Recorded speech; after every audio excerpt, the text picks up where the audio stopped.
नमस्कार साथियों, हम लोग जैसी से संबंधित महत्वपूर्ण प्रश्न देख रहे थे। तो आज दूसरा प्रश्न है, महासरोवर खंड के वैशिष्ट को निरूपित कीजिए। या तो महासरोवर खंड की काव्यगत विशेषताओं का उद्घाटन कीजिए।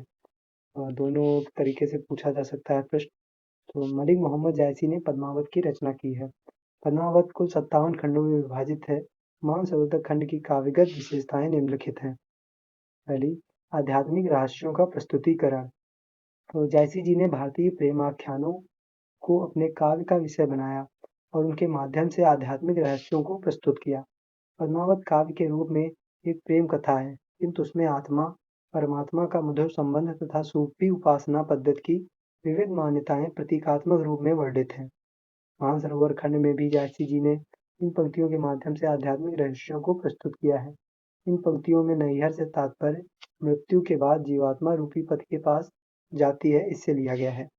तो जो पंक्तियां हैं, ए रानी मनु देख विचारी, ए नैहर रहना दिनचारी, जो लगी आहे पिता कर राजू, खेल लेऊ जो खेलऊ बाजू, पुनि सासुर हम गैनब काली, कित ए सरवर पाली, कित पावन पुनि अपने हाथा, कित मिलके खेलब एक साथा। तो इसमें जो नैहर है, तो इससे दो अर्थ निकलते हैं ना, कि एक आध्यात्मिक अर्थ है और एक सीधा अर्थ है। नक्सिक वर्णन। भारतीय सौंदर्य वर्णन की परंपरागत वर्णन शैली को ही जायसी जी ने अपनाया है। यह शैली नक्सिक वर्णन शैली कहलाती है। मानसरोवर खंड में कवि ने पद्मावती के सौंदर्य वर्णन में अपने परंपरा परिचय और मोहक बिंब विधान का परिचय दिया है। तो जैसे उन्होंने लिखा है, भंवर केस वह मालति रानी, बिसहर लुरहि लेहि अरगानी, सखी मुख अंग मलौ गिरिभासा, नागिन झाँप दीन त्यों पासा। तो इससे हम लोग देख सकते हैं कि जायसी जी ने नक्सिक वर्णन किया है पद्मावती जी का। प्रकृति वर्णन। जायसी जी ने रूप सौंदर्य के साथ साथ प्रकृति सौंदर्य का भी अपने काम में वर्णन किया है। पद्मावत में कई जगह प्रकृति वर्णन देखने को मिलता है।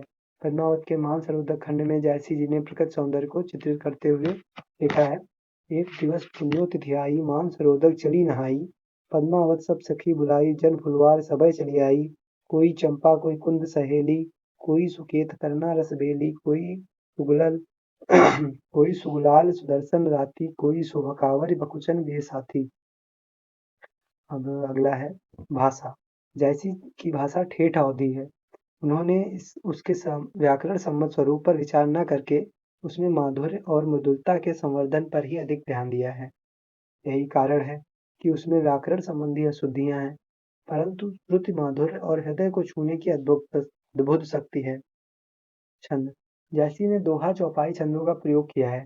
इसी छंद योजना का चरम विकास तुलसी के रामचरितमानस में प्राप्त होता है। अलंकार। जायसी ने अलंकारों के प्रयोग में पूर्ण उदारता से काम लिया है। रूप वर्णन, प्रकृति चित्रण तथा आध्यात्मिक तत्वों की रहस्य योजना में अलंकारों की पूरी सहायता ली गई है। अलंकारों में उपमा, रूपक, उत्प्रेक्षा, रूपकातिशयोक्ति आदि का विशेष रूप से प्रयोग हुआ है। तो उपरोक्त कुछ बिंदु मानसरोवर खंड की कुछ काव्यगत विशेषताओं को निरूपित करते हैं। ये आज से आपका ये भी प्रश्न कंप्लीट हो गया है। हम नेक्स्ट प्रश्न नेक्स्ट वीडियो में देखेंगे। धन्यवाद।